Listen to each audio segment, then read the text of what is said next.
Shiwa ha mia mia dene. I'm a pastor right now. Then listen to me.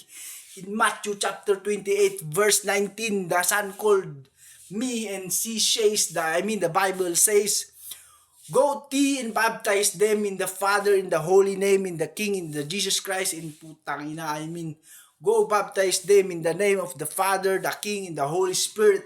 This is what the meaning, what just I say. I will speak in Tagalog because bullshit is English.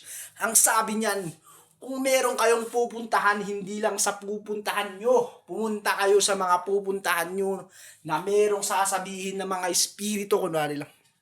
Ibig sabihin nun, pupunta ka daw sa putang inang maka-Diyos. Ibig sabihin nun sa mga salita.